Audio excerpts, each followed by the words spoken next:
In any primary heating circuit, there are two modes of operation. These are heating mode, when the continuous flow water heaters are heating up the storage tank, and consumption mode, when users are drawing hot water from the system. Naturally, it's possible for both of these modes to be in operation simultaneously. Let's begin in heating mode.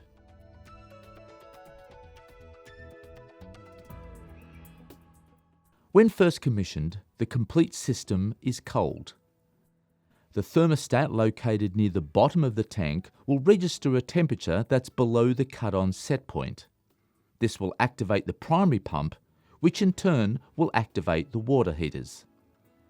Cold water will be drawn from the bottom of the storage tank and will pass through the water heaters, where the water will be heated to the set temperature in a single pass. The hot water is then returned to storage to replace the cold water that was drawn from the bottom of the tank. This will continue until hot water is sensed at the thermostat. At that time, the pump will be deactivated and the water heaters will shut down. The system is now fully hot and ready to deliver hot water when required.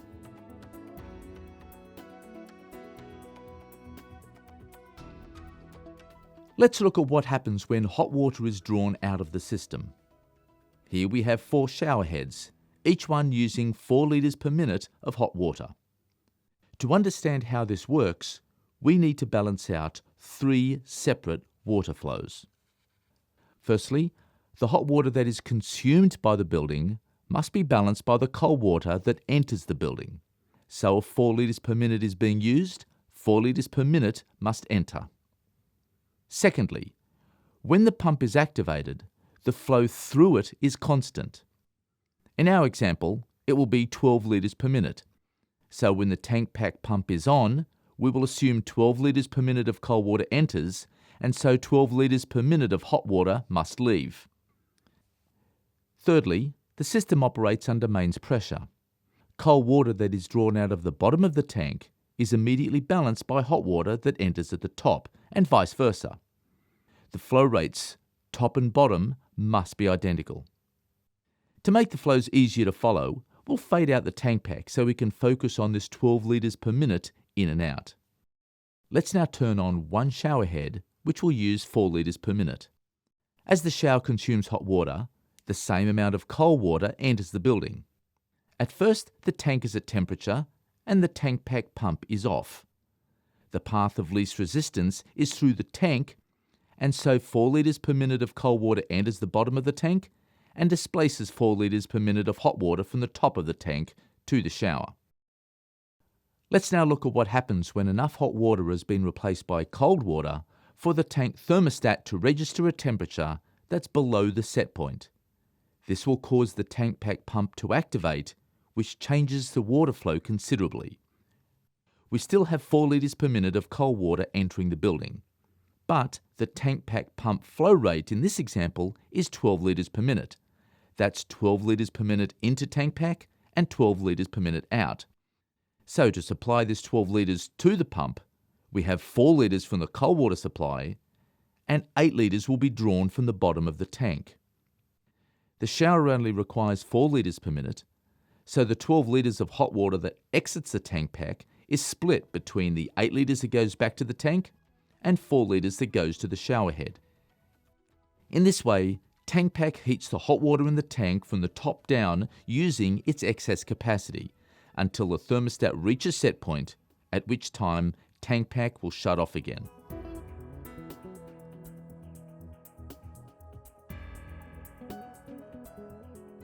Let's now turn a second shower head on. We have total water usage of 8 litres per minute balanced by 8 litres per minute entering the building. TankPak still flows at 12 litres per minute. The tank provides the additional 4 litres per minute required by TankPak. When the third shower head is on, the building demand is exactly balanced by the capacity of the TankPak. 12 litres per minute enters the building, 12 litres per minute flows through the TankPak and flows to the taps to be consumed. Thus, there is no excess to reheat the water in the tank. There is also no water being drawn from the tank, so the buffer volume remains intact. What about when hot water consumption is greater than TankPak pump capacity? In this case, the tank will now contribute hot water to the system. Let's turn the fourth shower head on. Hot water demand is now 16 litres per minute. As expected, since 16 litres per minute is being consumed, we have 16 litres per minute entering the building. TankPak still flows 12 litres per minute, so the extra 4 litres per minute of hot water will now come from the hot water outlet of the tank. Looking at the inlet side down the bottom, the 16 litres per minute coming into the building is split between 12 litres per minute going to TankPak and 4 litres flowing into the cold water fitting on the tank. As the demand decreases or stops, the TankPak will revert to supplying hot water back to the storage tanks until the thermostat temperature is satisfied. Then the pump and water heaters are deactivated. The system is fully up to temperature and ready for the next demand of hot water.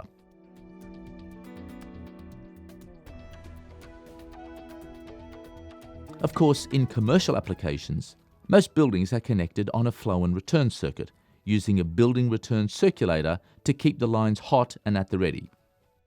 While there is sufficient hot water in the tank, the returned water will simply flow into the bottom of the storage tank, displacing hot water that will be delivered from the outlet. This will continue until the thermostat drops below the set point. When the thermostat registers a temperature below the set point, the primary pump and the water heaters are activated. In our example, let's use a building circulator flow rate of 5 litres per minute. With the TankPak using 12 litres per minute, 5 litres will come from the building circulator and 7 litres will come from the tank. Similarly, the TankPak pump will deliver 12 litres per minute, which will be split between 7 litres being returned to the tank and 5 litres being fed into the recirculation path. In a real system, hot water demand, building recirculation, and heating of hot water all occur simultaneously. Rheem Tankpak naturally balances all of these demands to keep the customer in hot water at mains pressure 24 hours a day, 7 days a week.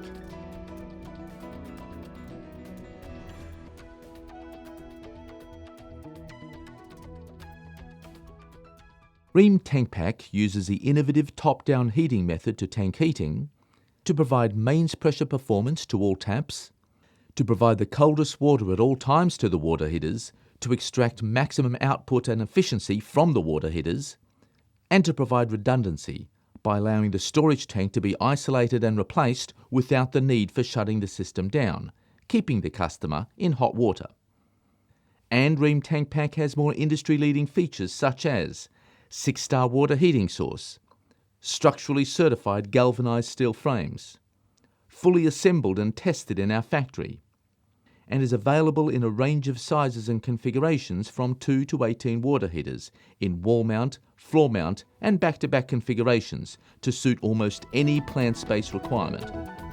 So when you're thinking commercial hot water, install a Rheem.